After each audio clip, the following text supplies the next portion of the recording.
So you thought it was going to be a Halloween special, but it was actually me, Abrams. Yep, no Halloween video this year. Only thing scary about Abrams is when he gets close to you and charges up his heavy melee.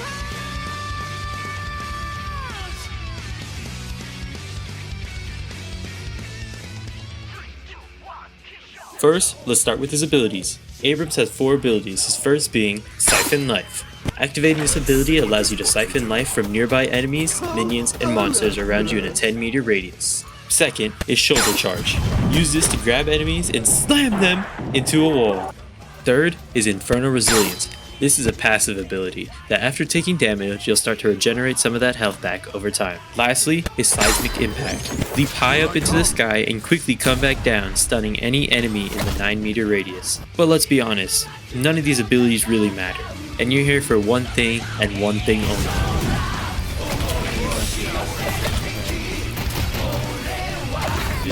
I figure you're used to it like that. Oh my god, wait, I was there too. Back up. Yeah, you back up, Got him. Don't worry, Daddy's home. Daddy's home! Yes, you heard that correctly. Abrams thrives in close-quarter combats due to the limited range of his primary fire, abilities, and these hands. Melee attacks are a strong part of Abrams' kit, playing well with his up-close and personal playstyle. And in combination with his lifesteal-based abilities, heavy-hitting ult and shoulder charge, Abrams can feel more like a raid boss than an actual enemy player when used correctly. Now, how should you play Abrams? Let's start from the beginning. As you zip into your lane, you'll notice your primary fire has very little range and damage falls off quickly. Because of this fall off, you'll be vulnerable to long-range characters like Vindicta, for example.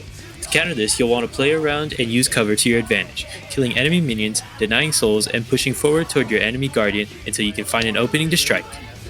This opening will usually come when your opponent gets too comfortable. Use this to your advantage to deal hefty damage, opening up with a charged melee or shoulder bash into a charged melee to do the most damage. Once you've gathered enough souls from killing minions, you'll want to head over towards the shop where you can start advancing your build with items. In particular, you'll want to focus on items that increase your survivability and damage output. In the laning phase, these items include Extra Health / Regen. These both focus on your health, giving you 160 more if you choose extra health, or boosting how fast you regenerate your health for regen. Close Quarters. Playing well with Abrams' up-close and personal playstyle, Close Quarters boosts your damage when you're within a 10-meter radius of your enemy. Spirit Strike. As mentioned before, you'll be using your light and heavy melee attacks a lot when playing Abrams. Spirit Strike will allow you to deal more spirit damage to an enemy when using light or heavy melees. Extra Stamina or Sprint Boots. As mentioned before, due to his up-close and personal playstyle, you'll need to be able to get in and out quickly. Extra Stamina will give you an extra stamina bar to dash or dash jump away. Sprint Boots will increase your sprint speed and health regen. Once we have finished the laning phase of the game, meaning most of the guardians on the map have gone down, we enter the mid phase. During this phase, many enemy camps will spawn around the map, allowing you to gather souls quicker than you would simply farming minions. Alongside farming, you'll also want to pay attention to the map and help your team whenever you can in fights and securing objectives. Kills also earn you souls, but be careful not to chase too far for kills and take only fights that you know you can win. If not, you'll simply be given a quick and swift death and a timer counting down to boot. Where are they? What's up, motherfucker? Scooby-Doo ass play, bro. That was Yeah.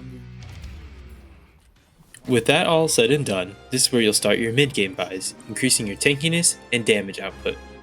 Pivotal items include Bullet Armor and Spirit Armor.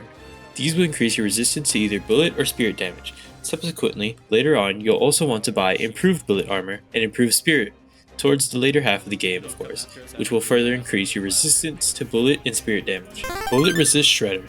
This item decreases your enemy's ability to resist bullet damage. Melee Charge. As well as increasing your heavy melee distance, Melee Charge will also reload your gun or give you bonus ammo for your primary fire. And lastly, we reach the late game. This stage of the game starts when the walkers of the map start going down and both teams are looking for an opening to destroy the enemy's shrines and finish off their patron. Some items you'll want to buy are Point Blank. Much like Close Quarters, Point Blank also increases damage when close to your enemy, but on top of that, your damage also adds a movement slow to your enemies, making it harder for them to escape. Heal Bane.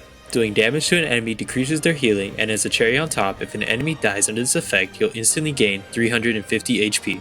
And finally, Life Strike. This ability does a whole host of things. But most importantly, for every heavy melee hit you'll gain 55% lifesteal on the damage done to the opponent. Of course, none of these are by any means the end all be all, but these are simply pivotal items I believe every Abrams main should fit into their build. Make sure to look into other items that complement your playstyle and fit nicely into your build. And finally, we move on to the last segment of the video. Tips and tricks. First, let's start with our main problem as an Abrams player. Counter. By pressing F, any player can put you into a stun if they time the counter correctly, leading you to taking massive damage. One way to circumvent this is by baiting the counter. If you know the enemy is looking for a counter, make it look like you're going in for a heavy melee attack and turn away at the last second. This will leave your enemy open to heavy punishment and leaving counter on cooldown for 5 seconds, giving you just enough time to go to town. Secondly, don't be afraid to use your ult. Unlike many other games, ult and deadlock aren't hard to come by. So if you're in a fight, don't be afraid. Use it or lose it. And lastly, coordinate with your team. As much as you want to be the one carrying your team 99% of the time, that's just not going to happen. Unless your name is Infernus Enthusiast. But besides that, make sure to work with your team, coordinate attacks and strategies to help you win the game.